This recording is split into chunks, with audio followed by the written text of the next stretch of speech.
Good evening, Zambia. It's a very, very pleasant Tuesday evening, and we're so glad you have yet again made time to join us on Millennium tonight as we bring to you another yet interesting discussion as we look at the various topical issues that are affecting our country.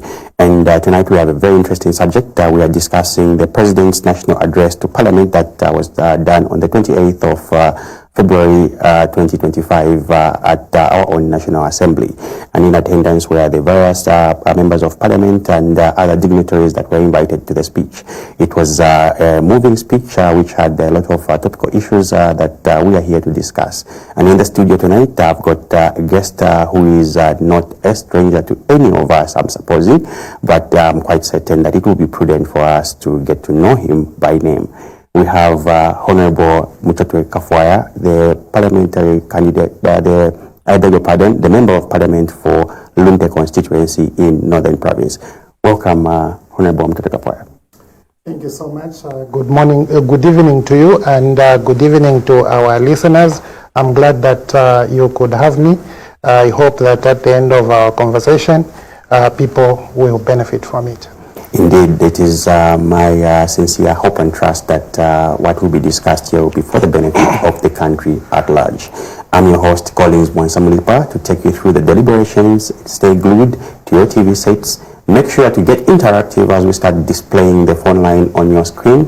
Call in and drop a comment. You can as well visit our page, Millennium TV Zambia. Write us a message. We should be able to read it out here and get the conversation going.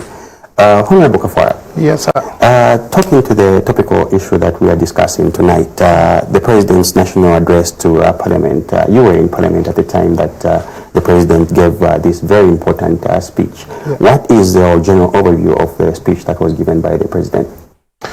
Well, Collins, I'd like to sincerely thank you once again, I think, for calling upon me and also for that question. This is the speech that the President gave on that Friday. This is my copy. It's a speech of 34 pages. I've gone through it. I think after listening to him, I've also taken time to read it. Maybe before we could even talk about the content of the speech, I would like just to observe some of the things which were pretty unusual as far as I'm concerned. First, the Speaker welcomed the President. I don't know if you saw that. The Speaker welcomed the President to give this address to the Zambian people. But the President also decided to welcome one visitor who was among many. So I found that very strange because the galleries, all the galleries, the public galleries and the Speaker's galleries were full of invited guests. But the President just chose to, to recognize one, Patricia Scotland. I found that, very, very strange. I also found the parading of the 42-year-old student very strange. And the teacher from Zambezi, that student who they claim went back to school after the free education, yes. And she's in grade 9. Yes. The parading of that student, the pupil, and the teacher was very strange, in my view. And I say so because they are from Zambezi. That was Friday. If the government system is concerned about the quality of education they're delivering, that pupil was supposed to be in class. Okay, that teacher was supposed to be teaching that day. Because it's not we are not in a holiday. Children are in school. You understand? Yes. But it was a Friday. Now, you think about a person traveling from Zambezi. They probably began their journey on Monday or Tuesday. So they lost the whole week in order to be paraded in the National Assembly. I think that was quite poor. But also the President asked the people to give them a round of applause. There is no applause in Parliament. It's against the culture of Parliament. So it was just very, very, surprising that the President could, introduce things that are alien to the Assembly.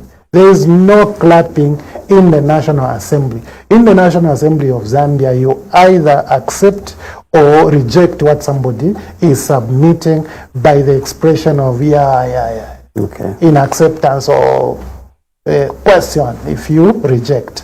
So for the president to have come and introduced a new culture, I thought it's, well, yeah. So the president, of course, when he delivered this speech, he was talking about the pillars that are in the Constitution. So it was not the ingenuity of the UPND government. It is not the initiative of the president or the initiative of any one government player. This is the initiative of the Constitution. The Constitution provides for the president to give a report on an annual basis of progress made in the application of national values and principles. And those national values, the headings that you find in this booklet, are not headings that are crafted by the president or the government. These are also contained in the Constitution. So clearly, the headings are very clear there. Yeah. And what you have, I think, key in this conversation is that this is an annual report. So you don't expect the president to be reporting about things that happened in 2022, for example. The enhancement of CDF, when did it happen? It happened in 2022. So today in 2024, the president must be talking about the progress that has been made in the past 1 year. Because you'd imagine that those things which happened in 2021... We had a similar address in 2020. And we will have another one next year. Oh, yes. Okay, so from last Friday, because government doesn't go to sleep, from last Friday, government must start documenting the progress they are making. When they arrest people, they must count, oh, we have arrested this one on hate speech, we have arrested this one on seditious, and then find a pillar where they can place that, so that they can come and say, from the time the president reported up to the next report in March next year, these are the quantities of, the qualitative or quantitative report of the progress that they would have made. So clearly, I found this report to be a fixture-fulfilling report, in the sense that it contained a lot of irrelevant issues, a lot of things that have been reported on and on. It contained, future prospects of progress. You are not talking about what is going to happen in future. You are talking about progress made. What you are planning to do, you haven't done.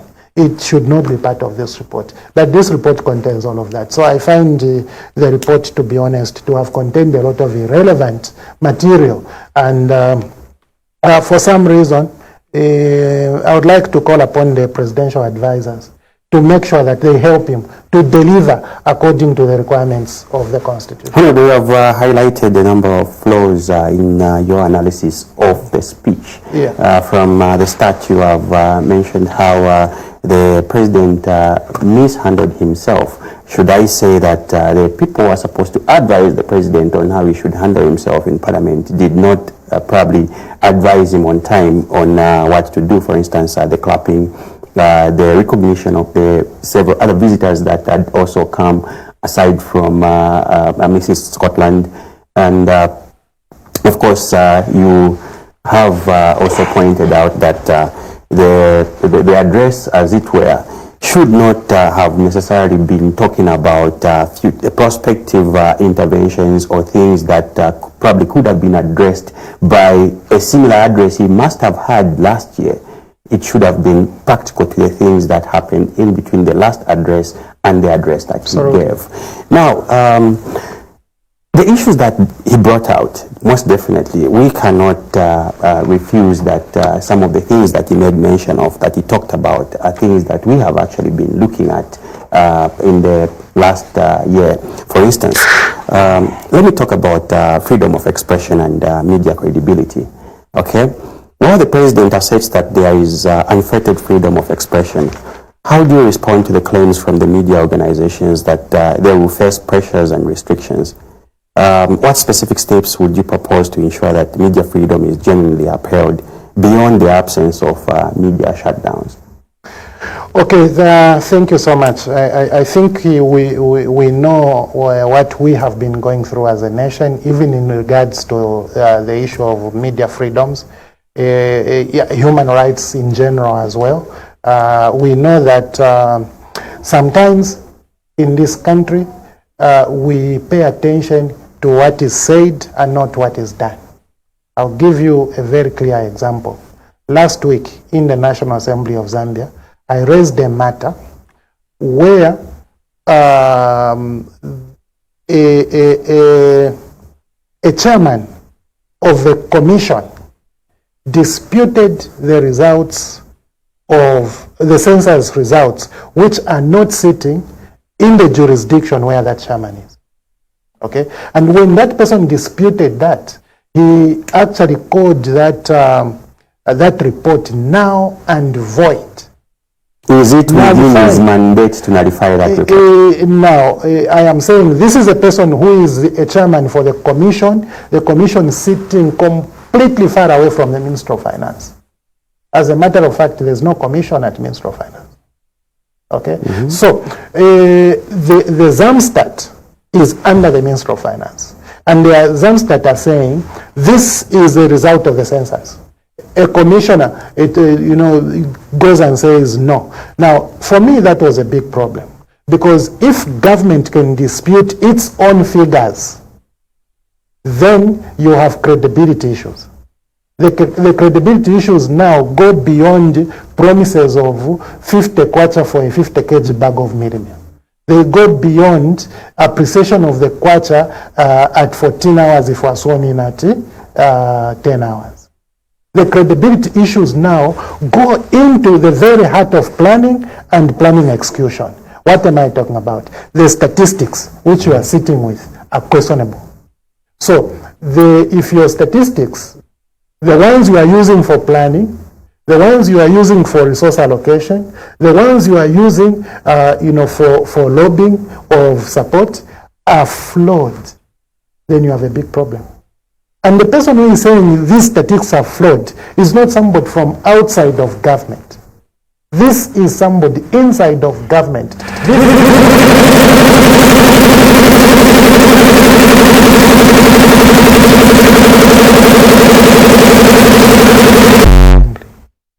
The assembly rejected the issue as not being urgent. The very following day, there was a headline in one of the tabloids on the same matter. When we began sitting that day, I saw the Minister of Information cross the aisle, go and sit with my brother, the MP for Nalolo, Honorable Wamunyima. And what they discussed, I'm not privy. But immediately the minister went back to his seat. The MP for Nalolo rose on the very same thing. But this time, the question was not about the statistics. The question was about a headline in a newspaper. What did the minister say? Or first of all, what did the National Assembly handle that? The National Assembly found the heading in the newspaper to have been a priority and that it was a matter that needed urgent attention.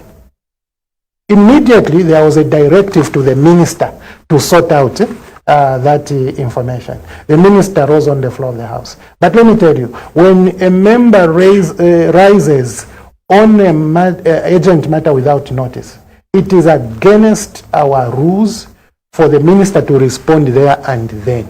The speaker directs when that minister can actually come with a statement in the House. That protocol was abandoned by the National Assembly. The minister was told there and then respond. So what has the Assembly respected? The newspaper expression over the rebuttal of the credibility of statistics. You understand? Yes, yes. So according to the UPND government, it is more urgent for media to report in a manner they want media to report than it is for statistics to be consistent. You understand? Yes. So this is one of the examples that I can give you. So we are now at a place where somebody will say media freedoms. This is at national governance level. National Assembly, Cabinet, members of Parliament. They don't want the real meat. What they want is they are interested in what people are saying. If you look at those bills which were withdrawn, the cyber crimes and cyber security bills, what were they saying, those bills? And I shudder to think about the content of the bill that is coming, because government has insisted they are going to enact, these cyber crimes and cyber security bills. They have insisted they will enact them. Those ones were refused by the general public because of their content. The content which was aimed at curtailing the citizens from sharing information, from communicating with each other, from being free to express yourselves. But why thinking? Yes. Why do you think government is so determined to enact these cyber security laws? It's for the same reason that the Minister of Information said they are going to they'll bring bills that are aimed at media regulation. It's for the same reason, so that the freedoms that people appear to have can be limited, so that you cannot talk about the discrepancies of information in the census and that in the voter register.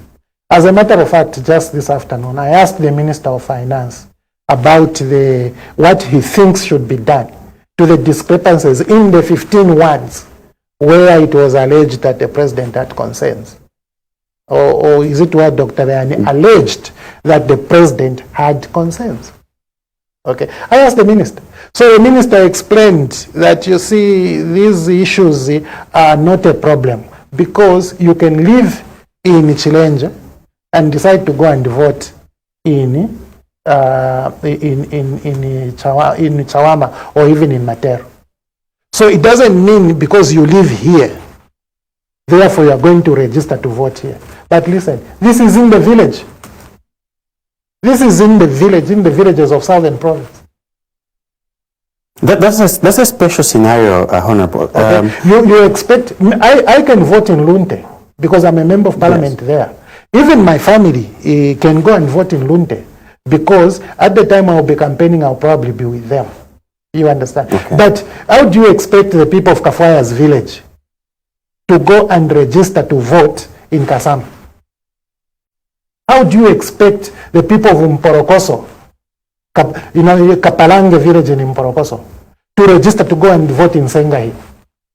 And then you say this. No, it is illogical in my view, because this is a village setup. These are vulnerable people who just depend on government help. Even to register to vote, you have to have a special program, mobile registration, for them to have that ability to register to vote. How can somebody, it's very unfortunate, but this is the thinking of government. And today I looked at my older brother, my big man, Dr. Msokotwane. I was sorry, to be honest with you. I was very sorry. These are the issues we're talking about. We're talking about communication. We're talking about expressing ourselves. I know you know what must have happened to a good number of people, including Waimi, including Nakachinda, including Chakubeva. It's a number of people just talking. But Honorable, within the UPND, you would expect that there should be very, very well organized communication. Yeah. Zams is under the supervision of the Minister of Finance. Yes. Honorable Dr. Msokotwane. And here comes a report that is prepared under the Ministry of Finance. Yeah. And then there is a dispute by a commissioner. Yes. From another place. From another place, yes, indeed. What do you make of the synergy within the government? Are they up to speed with how they are handling national matters? Because why bring this argument to public fora where there is even journalists or how could this happen if government is working in harmony? Earlier today, I saw the Minister of Information. I think he was launching a group of people who is calling communication, like a communication group for UPND. Before that, I heard of the procurement of a service from somebody from East Africa to come and help communications, UPND government. I don't know whether that was before or after that. We heard about the recruitment of communication experts dotted around government ministries to help UPND to communicate. So this aspect of communication is a big issue in the UPND. But UPND's problem, as I said somewhere, is not the communication, because there are a lot of people in UPND who are good at the English language, who can process things easily and be able to communicate. The problem is what to communicate. That is where the problem is. You have nothing to communicate, or near nothing. This is why even this speech was so poor. It's not as if the president can't read. The president can read. He has that capacity. But look at the things he was reading. Okay, this is why he could even stray and start talking about things that are not in the speech, because the things which are here are not all. Some of them are not all speaking to the reason why he came to the National Assembly. So how do you expect now my minister, Honorable Mutotwe, to say anything that is consistent or coherent? The only thing you see is he'll be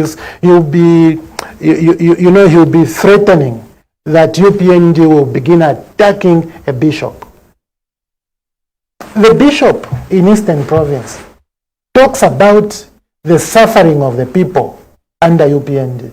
Mm-hmm. The bishop talks about the lack of development, promises which are unfulfilled. The minister takes it as an attack on government. And he says, we are going to attack you personally. Okay? The bishop said, UPND government, stop attacking men of God. Then he says, you are attacking. Talking about needs of the people is attacking government. That is the view of UPND. When you talk about the needs of the people, they think you are attacking government. But look, the attack is calling a bishop a Lucifer.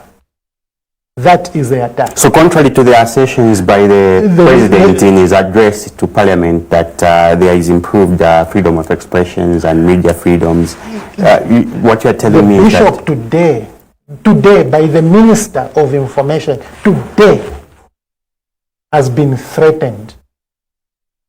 The minister said, we had a cordial conversation where you requested us not to attack men of God. But immediately I left, you have started attacking government. Now, for the minister and the UPND government, attacking government is speaking to the needs of the people. That's why I'm differing with the minister. When somebody speaks to the needs of the people, he is trying to bring that to the attention of government so that government can take appropriate action. The minister thinks that's an attack. The road to Lumezi is required. From Gubudu, there you need to do the road.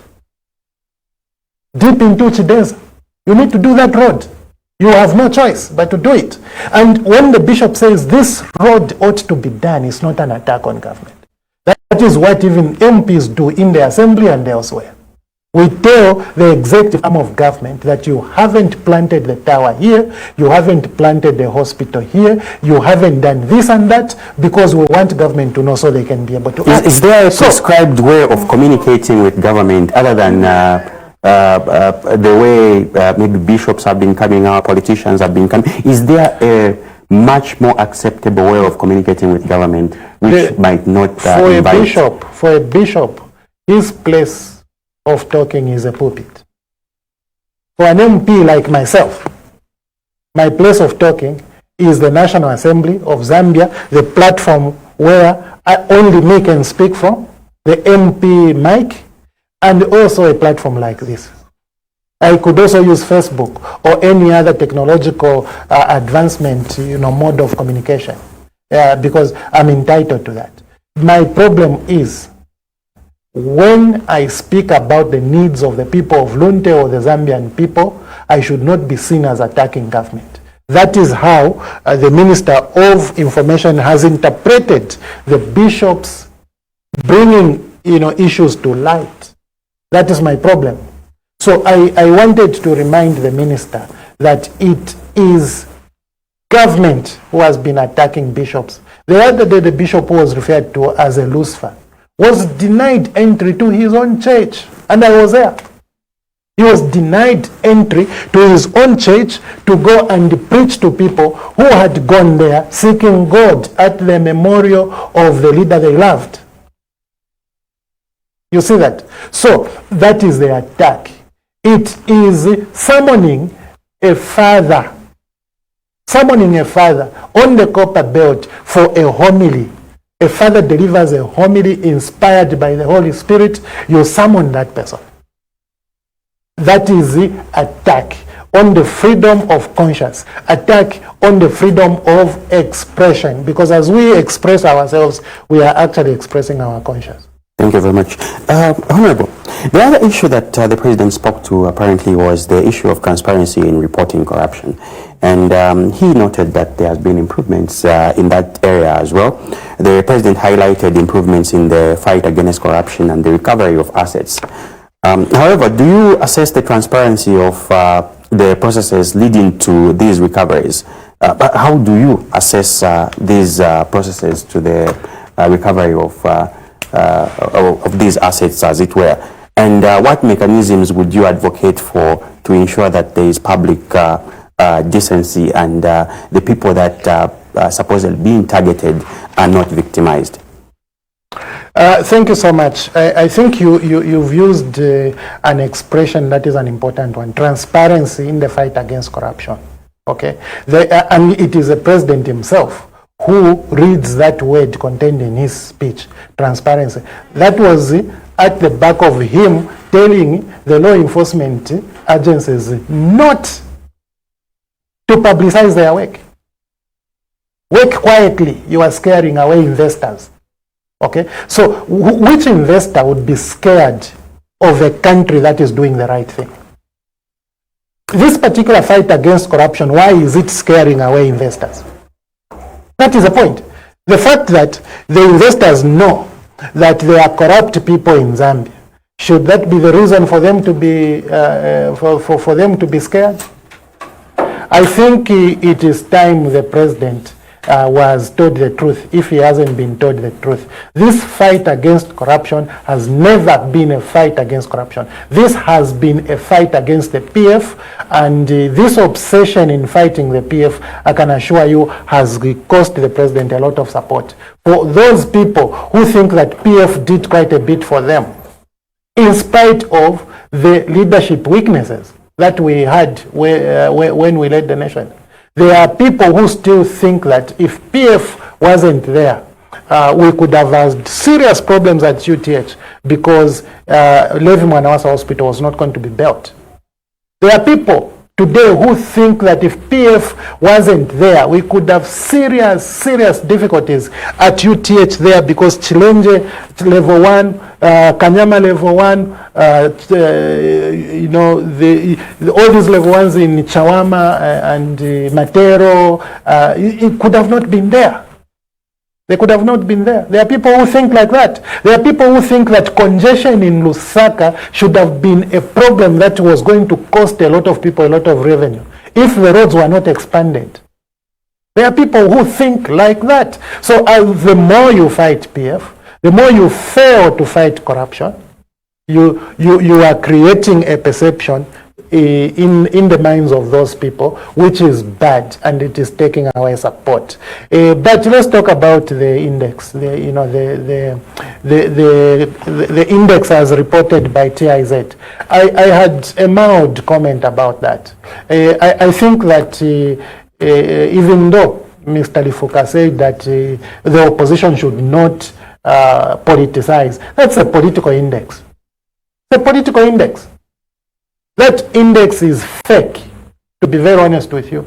It is fake because you don't see an improving situation at a time when you have such deals as a Lusaka and Dollar Dual Carriageway. Lusaka and Dollar Dual Carriageway. Bad deal.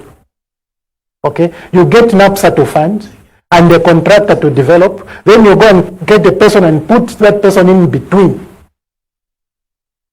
That is a person in between who is collecting money from toll gates, even before the road is constructed. Honorable, the perception we have really is that the PF was very, very corrupt. Okay, yeah. And then here you are now trying to highlight what can be looked at as corruption. Remember, my brother, remember that I'm PF. And I was PF. Yes. That same time when you are saying the PF was very corrupt. I want you to remember that. Yes, I know, Honorable. So the corruption which you talked about in PF was what? Well, are you not talking about the 2 billion kwacha worth of illicit financial flows? What are you talking about now? $3.1 billion. That's the latest report. What are you talking about now? $2.8 billion. What are we talking about? 34.5 billion kwacha. 60 billion kwacha. In 3 years? The ambulances you talked about at Ministry of Health, where are the ambulances from CDF? Where are they? Tell me where they are. You're talking to that issue in Parliament, Honorable. You should be able to inform us here. Listen, my brother. A minister's company is the one which is given CDF projects every year, and all the projects. A minister in UPND. This time, my friend, if a minister is suspected of corruption and they are called in at SEC for interrogations, government will be in the forefront, refusing to identify them. They will say, don't identify these ministers because of their integrity. But have you ever seen a PF member whose integrity has been preserved by the UPND government? Do you think that those PF members don't require integrity? They do require integrity. This time now, it's outdated to talk about perceived corruption of PF. This time now, we are talking about UPND corruption. The corruption in single sourcing of FISIP year on year. You cancel the properly processed orders and make a single sourcing. What type of government is this? Now, it is this period, my friend, that we are saying, sorry, the corruption is too much. Even your Auditor General has talked about corruption in CDF. Transparency International themselves calling for what? For the reduction of the amount of CDF because of reported corruption by Auditor General. Honorable, you were in Parliament and you are alive to some of the assertions that the President did make, especially when it came also to making reference of Zambia and the global rankings. The global rankings versus realities for Zambia, really.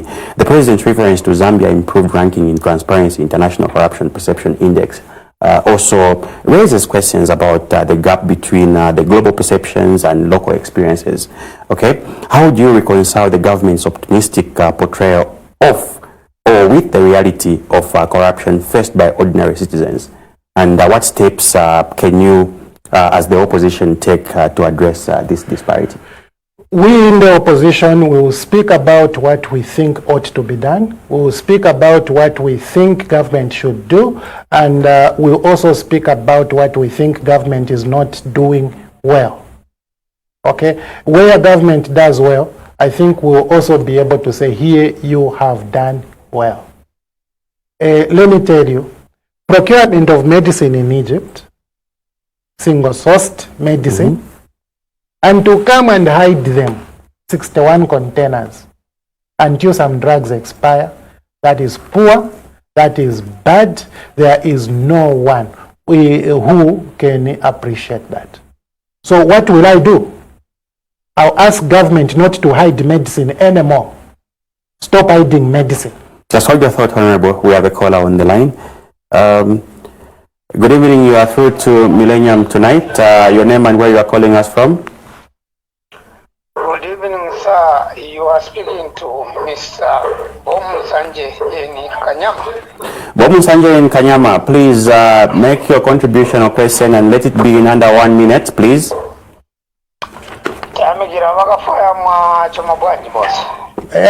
Sanje socha besikoma kwambiri.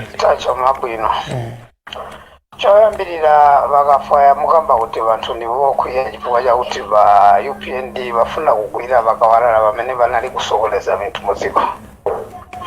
Did I say that? Me Kafwaya Did I say that? Mr. Munsanje.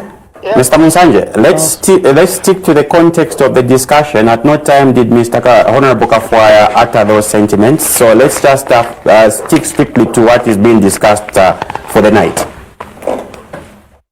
You questioned Kafwaya concerning the UPND tackling the issue of corruption. Yeah. Yes. And you said it's just a witch hunt. Witch hunt, okay. Okay, you can build on that. He was the Minister of Communication. Permanent kamba pano. Uli munyasi mwatawa. Network is poor. He was boasting of having planted a lot of towers all over. But matawa ya Kafwaya, they are very poor. Uli munyasi ukudia sima mutawa is not reachable.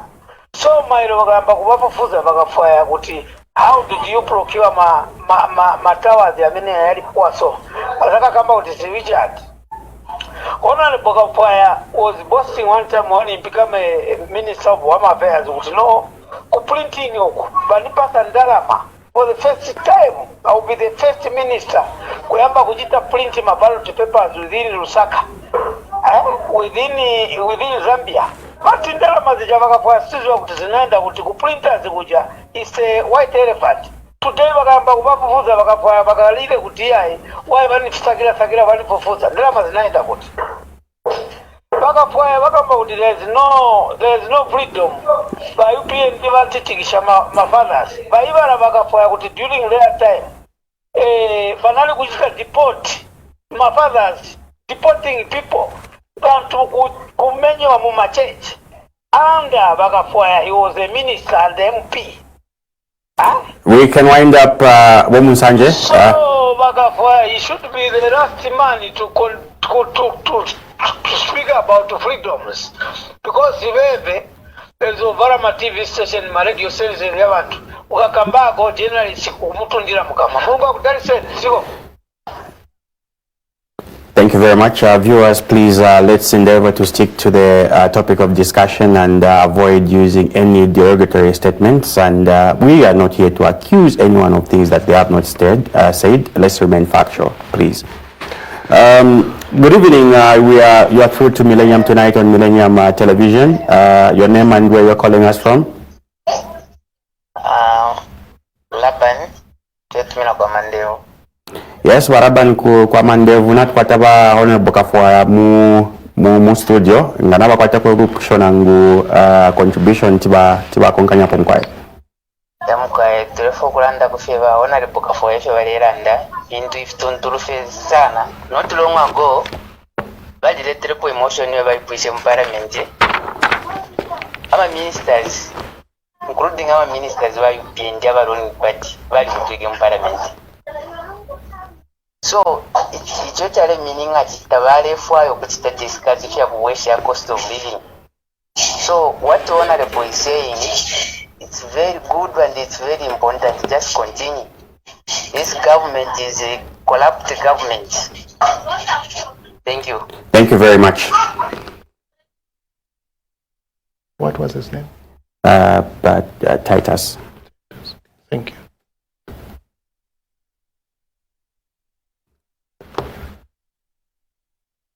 Good evening. You are through to Millennium Television. Okay, the caller has left us. Honorable, perhaps yes. We can respond to those that have come through. Yes, of course. Sanje,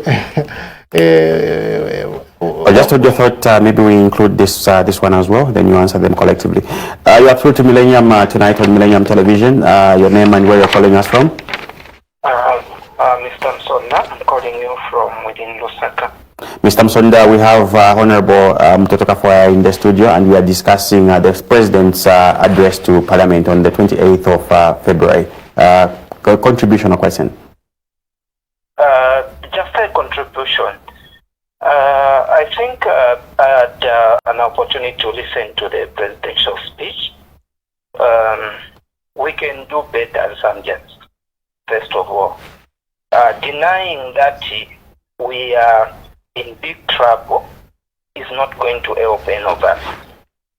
I'll take just an example. He spoke about corruption. How are we going to end this corruption? When we see there's something wrong, let's speak about it. Because at the end of the day, even if you amass millions of dollars or kwachas, no one is going to benefit. So we can do better as a people. Let's take responsibility. When we are given key roles as leaders, is to make the services available to people. Once you take your interest first, these are the issues that we are talking about. If corruption was bad in the previous government, it should also be bad and condemned with the same magnanimity. So corruption is still very rampant. In fact, it has even turned into something else. So maybe my perception is, can the law enforcement agents who are dealing with corrupt cases be independent off from the executive? And let's look at it as a vice that is going to drag down this country into the drain. I have my children. How would I want my children to remain when I'm not around? So we are making this country unbearable for the poorest. The poorest are the ones that are going to suffer. So let's not treat this country as a business unit. People's lives are at stake. Remember, one corrupt case will actually take more lives than the person who is going to get that resource. Thank you very much. Thank you so much. Thank you.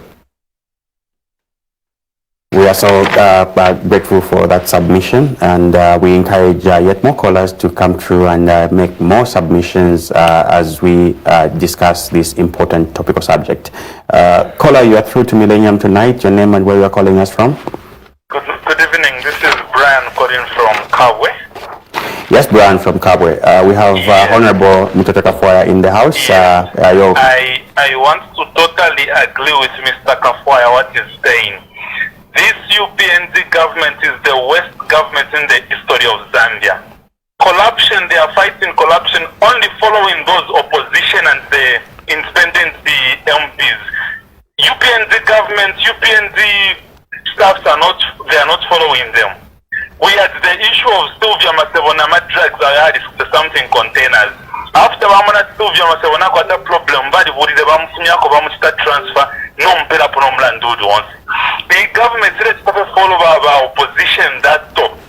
We made the mistake to vote for UPNZ. The other thing now Vula PF is destroyed because they don't want to have the opposition, they don't want to have the competitor. This government is not dictator. So the thing is, PF independent MP Umuntu Bakasala Manina, that is the person that we are going to campaign for and vote for. We can't have the leadership here in the no. Thank you. Thank you very much for your submission. Okay. You can attend to those, Honorable. I may have difficulties to Okay, please do attend to those. Yeah, from a question. So, Woman Sanje, actually I didn't say it's a witch hunt, even though I think it is. I said that this is a fight against the PF. That's what I said. And I am sorry for the tower you are under in Kanyama. I didn't construct any tower in Kanyama. I didn't procure any tower for Kanyama. Clearly, that is something you can ask other people. So the procurement of towers, you are free if you have suspicions, like one general had suspicions about the Gulf Stream. You can take the matter to any law enforcement agency, go and report.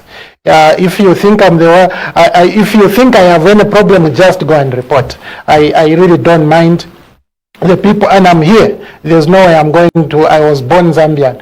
I will stay here. So the law enforcement agents will find me, and they know where to find me. So it's for me. I work as an open book. I do things according to my conscience, and I'm very proud of my service to the Zambian people. So if you think that there's something to report to the law enforcement agencies, just proceed. Go and report. And by the way, I never worked at the Ministry of Home Affairs. So when I talked about government printers, I was a minister responsible for works and supply. And at no point did I ever say money was there. I said we were going to find money. And as you know, the president took me out of that ministry and gave me another ministry.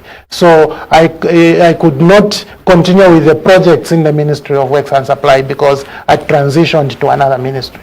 So put your facts properly and be able to articulate things which are in existence. We were deporting fathers. I don't remember a Catholic father who was ever deported during the PF, but also closing stations. It's really unfortunate that even now, Camnet TV has been closed.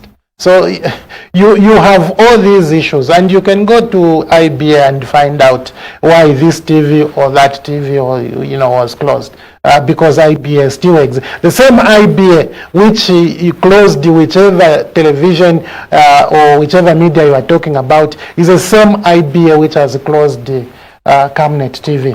So go to IBA and find out. Titus talks about the things which are commonplace, that the UPND government ran away from discussing how to reduce the cost of living. And this was my point.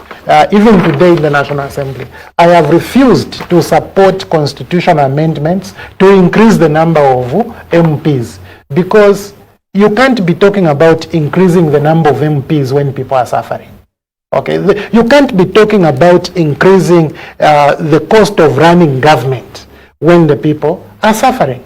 What we are supposed to be talking about as leaders is to reduce the cost of running government. Mm-hmm. This is my point. Reduce the cost of running government. Now, increased constituencies means more MPs.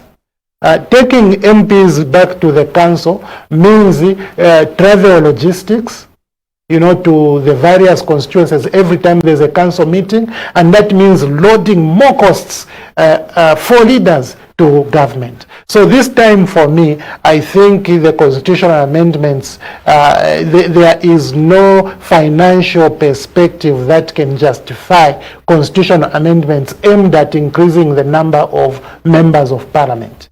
As the economy is now, when you consider the level of our debt, unsustainable debt, when you think about people who are going hungry every day, when you think about the cost of essential commodities, the cost of medical care, you cannot be talking about this. Just to pick it from there, in view of the irregularities surrounding the Zams data and the supposed doctoring of information there, coupled with what has been reported as some constituencies having more voters registered than the entire population of that particular constituency or ward. Do you think there will be harmony as you approach the proposed delimitation to increase the number of constituencies? And how do you think stakeholders will take it in relation to the revelations at Zamstat and the Electoral Commission of Zambia? I don't know which stakeholders will support delimitation. Listen, if our economy was okay, if the people were able to eat 3 times in a day, if people were able to receive decent medical care, if people could easily travel for business and for social events from Copperbelt into Lusaka, from Copperbelt into Northern, from Copperbelt into Livingston, if people are able to freely and easily travel, if people are able, to access electricity. Look, at this time where we are now, for government to import electricity, they have to increase the tariffs for the Zambians. A minister came to Parliament to say ERB wants to increase the tariff so that we can import power. Now, when you increase the tariff, it is the Zambian consumer who you are burdening for delivering a service to them. That's poor. So where you have to reach is to make sure that the people are given service which is affordable. Don't go to people and say, for me to give you proper medical care, I want to introduce subscription fees or increase subscription fees. Don't say that. You are irresponsible as a government to say that for me to provide for you a few more hours of electricity, I have to increase the cost. So it's passing the cost onto the consumer. Directly and shamelessly passing the cost to just hold your thought, Honorable. We pick 2 last calls before we come to our conclusion. You are through to Millennium tonight, and we have Honorable Kafwaya in the studio tonight. Your name and where you're calling us from? Hello, evening. This is Kelvin, calling you from Namwala. Yes, Kelvin. We are speaking to the subject of the President's address to Parliament on 28th of February. You can go ahead with either a question or contribution. Thank you. Good evening, Honorable. Good evening to you. Thank you so much. Thank you so much. Honorable, firstly, I would like to state that I'm very grateful to where you're coming out, addressing these challenges that we're facing as a country. It's very rational and it's very professional that we're coming out. But Honorable, the one thing I have a problem with is you politicians, generally, whether opposition or ruling, when you were in government yourself, a lot of things were going wrong. You are there, you are seeing them. Let's start with corruption. A lot of corruption cases were there, you are seeing them. And it is true, it was corruption. UPND was there investigating you people, and you are defending the corruption. Now they are 10, they are doing the exact same thing you're doing. Now it seems like you are more wiser than you were then. So what guarantee, this is my question now, what guarantee do we have that when we take you back to power, you're not just going to do exactly what you've been doing before? Secondly, I think you, the elder, you have failed us. Each other is the way now. I think it's time for us just to take this nation, because you've destroyed this country like no man's business, and you still want to keep on.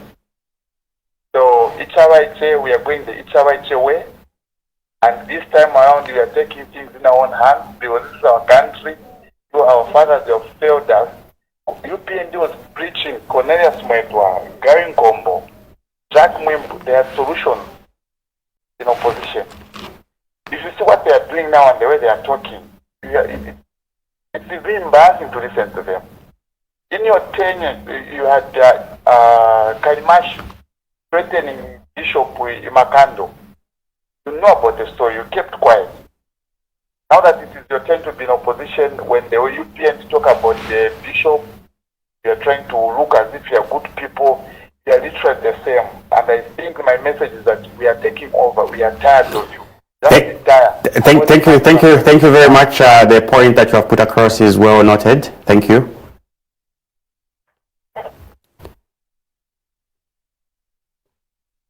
Okay, yes, there are two some other quick points there. Maybe let me pick this last caller and then we attend to them and finally close the program. Caller, we are through to Millennium tonight. Your name and where you're calling us from?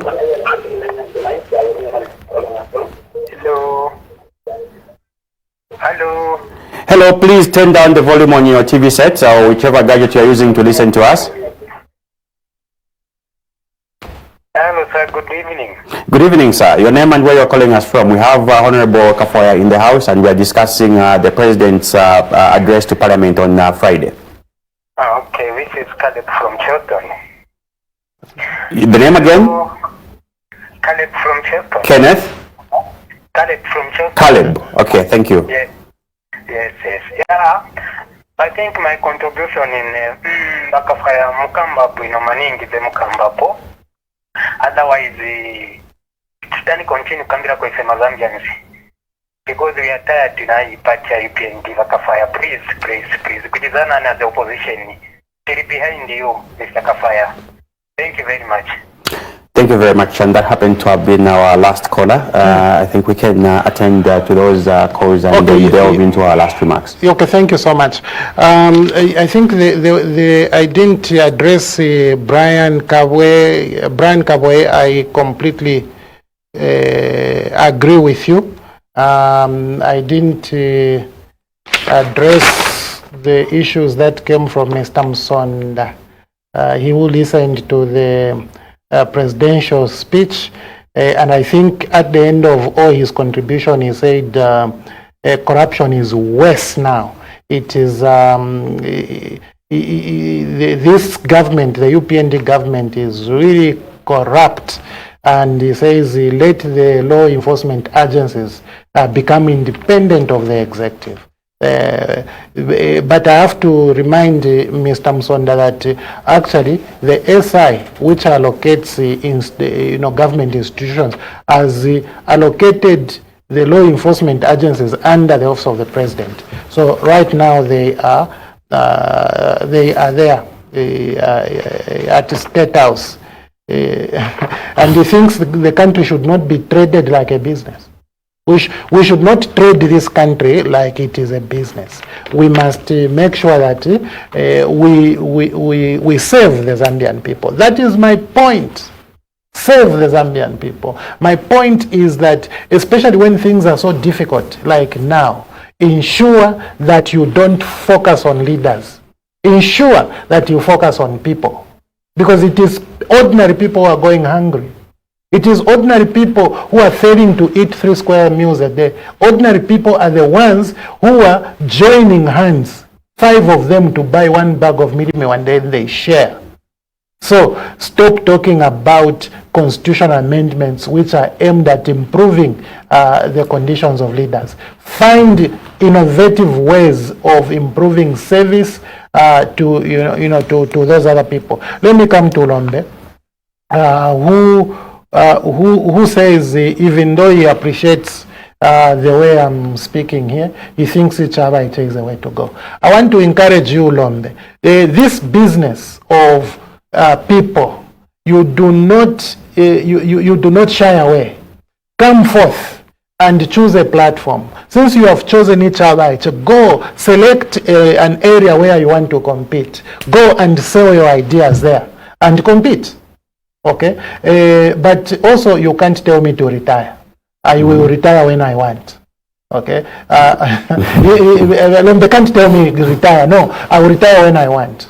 And by the way, I don't consider myself as an old man. Okay, I consider myself as a very youthful, energetic, very young politician actually. Yes. But even if I was old, like Honorable Dr. Mutotwe, Lunte can't tell me to retire.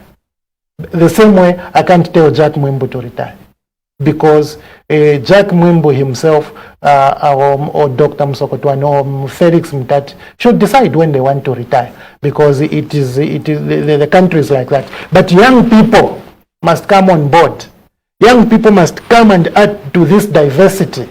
As we are phasing out, young people must be taking over these roles. So to that extent, I want to encourage Lunte and all young people, identify where you can be relevant and begin to project yourself in that fashion. But he also talked about, the threats. Perhaps, Honorable, in the interest of time, I want us also to touch, because I noticed you have attended to quite a number of them there. In concluding, I want us to look at the Zams issue, and there are quite a lot of controversies around it, and various sections of society have called for Dr. Beani to be relieved of his duties after getting wind of the revelations that it was actually the president who had summoned people to doctor the data at Zamstat. Do you think, or do you also resonate with the people who are calling for the dismissal of Dr. Beani after these revelations? And secondly, do you think by any means these revelations at Zamstat could have had a hand in the manipulation of by-elections and possibly future elections? Okay, so while I agree with those calls, I can't join in calling for the dismissal of Dr. Beani, because I know he is indismissible. Because if he was, he could have already been dismissed by now. So I am not able to join in those calls because they are futile calls. But I agree that he should be dismissed because he is not responsible for the Zamstat. He has embarrassed the UPND government. He has revealed the secrets that we could have never known. And today, where he is sitting, frankly, I can't join on the cause because they are futile cause. And this government as well, the UPND government, you know that all these people who are suspected of this and that are never fired. They are never fired.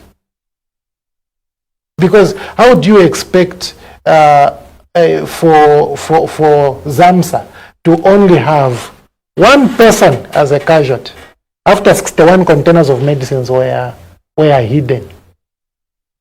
How do you expect one person to be the casualty? This is an institution which has a board, management, and a minister. They are all there working except one person. $100 million of a suspicious deal for health posts in the Ministry of Health. One PS. I have never seen a procurement process which only has one person, the PS. Finally, Honorable, what's the way forward for Zamstat, for Zamstat and the Electoral Commission of Zambia? The Electoral Commission of Zambia's credibility is at stake. This is and this is probably this can speak to why a senior official at the Electoral Commission of Zambia can declare that HH is going to win elections in 2026. Where have you ever seen a thing like that? Electoral Commission of Zambia, the referee in elections are already declaring somebody as a winner in an election that has not been conducted yet. Is it because of the 15 wards where figures are in dispute? How widely distributed do you think this problem is? Well, I actually think, because the UPND as a government has been very misleading on a number of things. Even this issue we're talking about of delimitation. I can assure you, maybe the UPND, the delimitation is not even the reason why they want to amend the constitution. Because we have heard about their desire to take away 50+1, to take away the running mate, to remove the presidential term limits from 2 to endless. Before we were hearing about the extension of the term tenure from 5 to 7 years, we heard about all these things. So for me, I'm actually thinking maybe this UPND government is dangling what they think is attractive to members of parliament so that it is easy for them to amend the constitution, and yet what they are looking for is different. We will see. If they think this is a process they can go ahead with, and they think the Zambian people will be happy, we will see the content of the bills.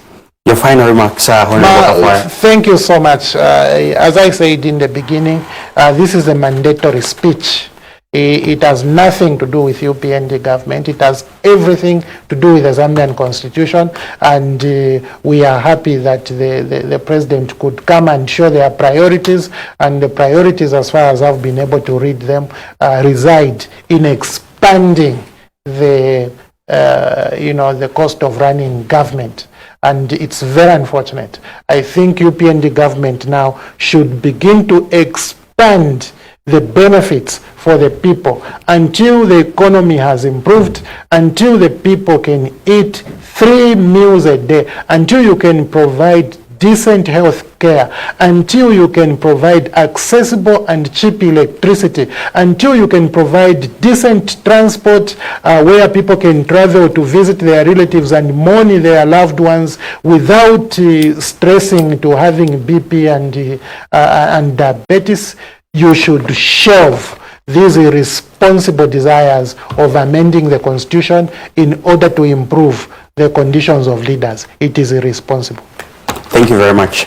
Viewers, we have come to the end of the program. Our guest today has been Honorable Mutotwe Kafwaya, the Member of Parliament for Lunte in Northern Province.